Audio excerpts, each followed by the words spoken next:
आदित्यताई तटकरे बोला, त्याच्या तुमच्या नंतर सामंत साहेब. धन्यवाद सभापती महोदय.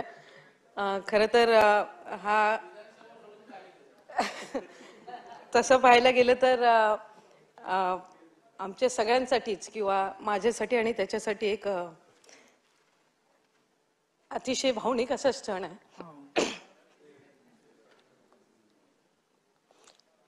कारण ज्याचा उल्लेख या ठिकाणी भाई आपण केलात की एक लोकप्रतिनिधी म्हणून काम करत असताना घराणीशाही असेल या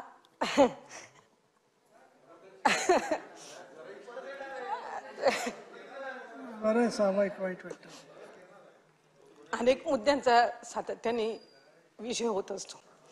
खरं तर आम्ही आमच्या पणजोबांपासून आजोबांपासून या लोकप्रतिनिधी म्हणून त्यांचं काम पाहिलं. आजोबांना दुर्दैवाने आम्हाला दोघांनाही कधी पाहायला मिळालं नाही. 17 वर्ष रोहा तालुक्याचे सभापती म्हणून त्यांनी काम बघितलं. त्याच्यानंतर आदरणीय खासदार तटकरे साहेबांचा जवळपास 40 वर्षापासूनचा अधिक राजकीय प्रवास. राजकीय भाषेत पाहायला गेलं तर अनिकेतभाई माझ्यापेक्षा एक टर्मनी मोठे आहेत. जवळपास 5 वर्षाची वयाने मोठा, अनुभवाने मोठा, चिकाटी त्याची माझ्यापेक्षा कैक पटीने जास्ती आहे. साधारणपणे बोललं जातं की विधान परिषद सदस्य, जसं आपण मगाशी उल्लेख केलात भाऊ, की हा सभागृह वरिष्ठांचा सभागृह म्हणून ओळखला जातो. अनेक वर्षांचा ज्या वेळेला अनुभव आपल्याला येतो त्यानंतर आपण या सभागृहामध्ये येतो आणि म्हणूनच या उच्च सभागृहाला खालच्या सभागृहापेक्षा मानही हा मोठा आहे. म्हणून या सभागृहाचं सदस्य झाल्यानंतर पहिलं तर त्याला हीच चिंता असेल की तुमच्या सगळ्यांमध्ये तो कसा वावरेल. जशी मी ज्या वेळेला विधानसभेची सदस्य झाली मलाही वाटायचं की इतक्या अनुभवी सदस्य आणि त्याच्यामध्ये आपण कसं बोलणार, प्रशासकीय बाबींबद्दल कसं बोलणार, एखादा मुद्दा कसा मांडणार. पण प्रामुख्याने त्याच्या पहिल्याच अधिवेशनापासून मी विधानसभेची जरी सदस्य असली तरी माझ्याहीपेक्षा कळकळीने ग्राउंड लेवलला काम करणारा व्यक्ती म्हणून तो नेहमीच ओळखला गेलेला आहे. आजही माझ्या विधानसभा क्षेत्रातलाही कुठलाही प्रश्न असला तरी एखाद्या वेळेला तो जर मला मांडता आला नाही पण त्याच्याकडून तो कधी सुटत नाही. आणि म्हणूनच यातून एक बहीण म्हणून किंवा तिथली लोकप्रतिनिधी म्हणून जी साथ त्याची कायम मिळालेली आहे.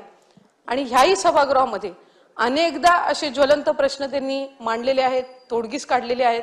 अनेकदा अनेक शेतकऱ्यांचे, बागायतदारांचे नुकसान भरपाईचे असतील त्यांनी प्रश्न मांडला आणि तिथं एका आठवड्यामध्ये तो सोडवला गेला.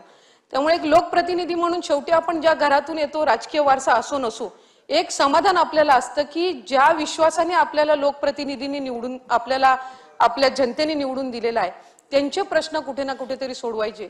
आणि खरं तर स्थानिक स्वराज्य संस्थेमधून तो आमदार झालेला आहे म्हटल्यावर आम्ही सगळे लोकांमधून निवडून आलो, पण ज्यांना लोकांनी निवडून दिलेला आहे त्यांच्यातून तो निवडून आलेला आहे. त्याच्यामुळे निश्चितपणाने त्याची जबाबदारी ही 6 वर्षामध्ये अधिकची राहिलेली आहे. कारण त्यांनी जे प्रश्न मांडले त्याच्यावर त्या स्थानिक स्वराज्य संस्थेतल्या लोकप्रतिनिधींचेही ज्वलंत प्रश्न सुटलेले आहेत. त्यामुळे निश्चितपणाने आपल्या आशीर्वादातून, आपल्या मार्गदर्शनाखाली त्याला या कालावधीमध्ये काम करायला मिळालंच. भगवंत कृपेने, आपल्या सर्वांच्या आशीर्वादाने, श्रीकृष्णाच्या आशीर्वादाने पुढेही त्याला काम करण्याची संधी ही नक्की मिळेलच.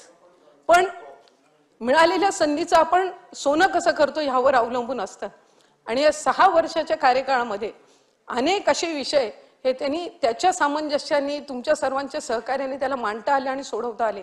या गोष्टीचा अभिमान एक भगिनी म्हणून आणि एक लोकप्रतिनिधी म्हणून नक्कीच आहे. कोकणाच्या विकासासाठी ह्या सभागृहामध्ये किंवा एक लोकप्रतिनिधी म्हणून, जनतेचा सेवक म्हणून ज्या ज्या वेळेला संधी मिळेल त्या त्या वेळेला तो कोकणाचे प्रश्न हे मांडत राहील आणि सोडवत राहील अशीच आशा या निमित्ताने व्यक्त करत असताना त्याच्या भावी राजकीय वाटचालीसाठी एक भगिनी म्हणून मनापासूनच्या शुभेच्छा देते. धन्यवाद. उदयजी सामंत.